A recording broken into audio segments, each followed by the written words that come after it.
Okay, I'm actually a minister, and Yeah, sorry, you did say it's that, okay. yeah. In the book, at the beginning, where I document my particular narrative, I talk about that, and also my experiences, not just within the UK, but in America as well, where racism is slightly different to the UK context.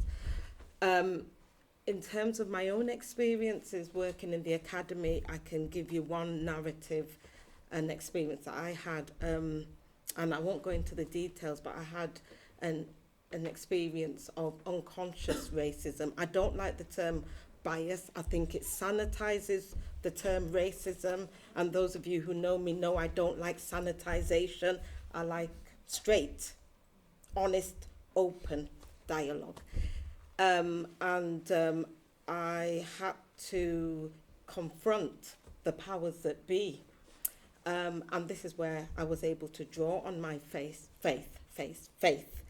So I remember setting up a meeting with the dean, and that was another story in itself. And I said to him, do you know that I could actually bring this university down?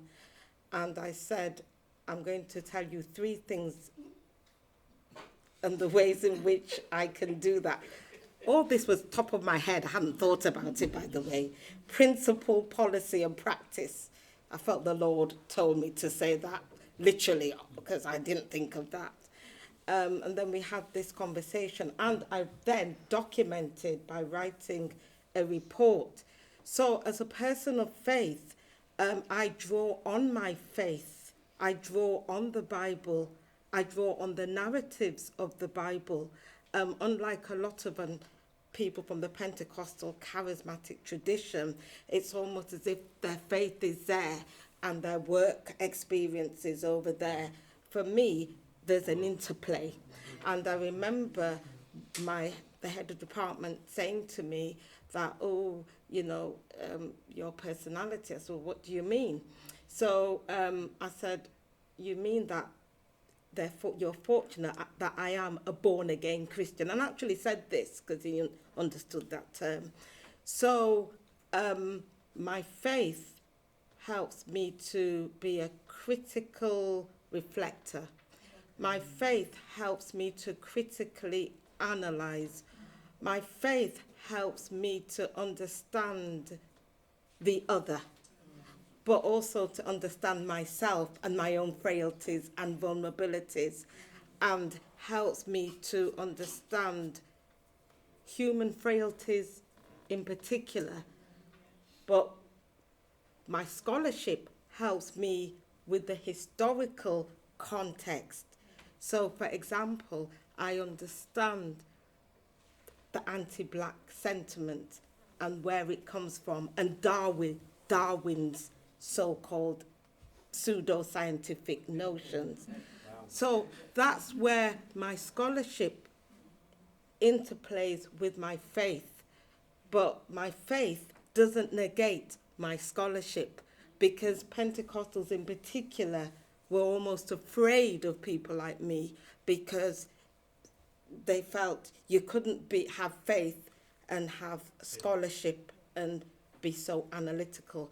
But if you really have faith, I argue that you should be more analytical than everybody else if you really have faith, because your eyes are supposed to be opened. And critically, the strategies, for me, we're supposed to have divine strategies. I feel like I'm in church now. I'm not going to preach. We're supposed to have divine strategies. I'm supposed to be able to think at a higher level if I've got faith, because I'm supposed to believe that I'm made in the image of God. So in spite of the stereotypes of black women, the Jezebel stereotypes, etc., and the loud black girl stereotype that Evans talks about, my faith should enable me to supersede that in my deportment, my analysis, my understanding, and still love human beings in spite of their wrongdoings towards me. That's where my faith comes in. I think I'd like to add to that a little bit, actually. I mean, I grew up in a Jewish household from 6 months old, and I stumbled into church from being in the village. I remember just going into the building. But what's always been there is this inner strength of the development of a relationship and a voice. I didn't know what it was until I got older, but it was always there. So that linked with music. Music was very, very big in my life, and it still is, and the words.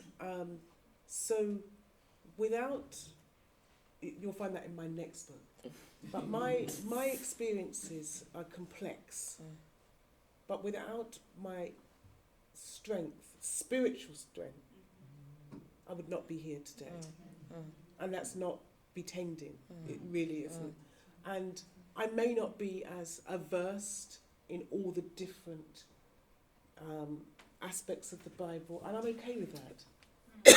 But there are parts which I lean on, which is like the Psalms, and I lean on New Testament. But you don't expect me to give you verse 2, 5, and 6, or whatever it is, because I'm not going to pretend to you at all.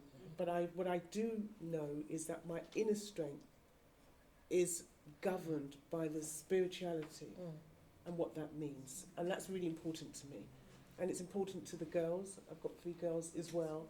It's important to them. So, I don't know whether... so I mean, if you were looking at thinking, well, is it this particular verse or is that particular verse? I do a mixture, and I did something in church the other day, which was... I get to ask to do the intersection.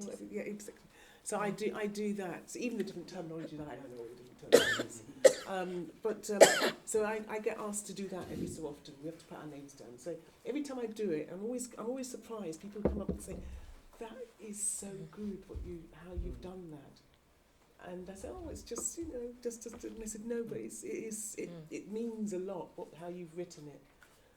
So there must be something which guides me, which I know is guiding me. The Lord. No, I know it's the Lord itself. But I'm just talking about the which passages, because I've just got so much. But that's what's kept me. Thank you.